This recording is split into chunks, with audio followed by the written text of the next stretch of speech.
Bharuch Bholav circuit house ખાતે આમ આદમી party Bharuch જિલ્લા દ્વારા પત્રકાર પરિષદ યોજવામાં આવી હતી, જેમાં પ્રમુખ પિયુષ પટેલે માહિતી આપતા જણાવ્યું હતું કે ભાજપ દ્વારા પોલીસ તંત્રનો દુરુપયોગ કરી આમ આદમી પાર્ટીના કાર્યકરો અને હોદ્દેદારોને ડરાવવા ધમકાવવાની સાજિશ કરવામાં આવી રહી હોવાના આક્ષેપ કર્યા હતા.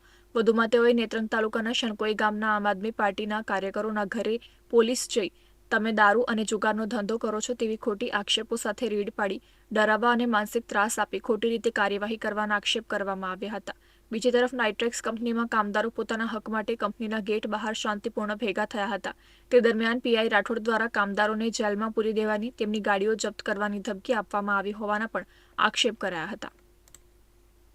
ગઈકાલે નેત્રંગ તાલુકાના સણકોઈ ગામની અંદર અમારા એક આમ આદમી પાર્ટીના કાર્યકર્તાના ઘરે ગેરરીતિ કરી અને પોલીસ અધિકારી એમના ઘરે જાય છે.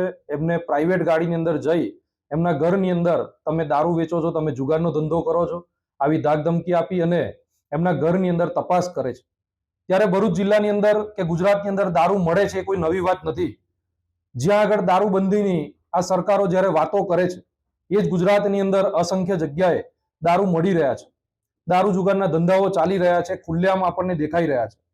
છતાંય પોલીસ એ બુટલેગરોને ન પકડી અને આવા લોકોની ઉપર જ્યારે આમ આદમી પાર્ટીના જે કાર્યકર્તાઓ અને સામાન્ય જે નાગરિકો છે એને રંગથી જ્યારે કરી રહી છે, ત્યારે આમ આદમી પાર્ટી આ મીડિયાના માધ્યમથી સ્પષ્ટપણે ભરૂચ જિલ્લા પોલીસ અધિક્ષકને કહેવા માંગે છે કે તમારા જ કેટલાક અધિકારી જે ભાજપ પ્રેરિત જે કામ કરી રહ્યા છે એ લોકો ઉપર કાયદેસર પગલાં લેવા જોઈએ. આવા લોકોએ અગાઉ પણ 2020ના ઇલેક્શનમાં આવા કામો કરેલા હતા.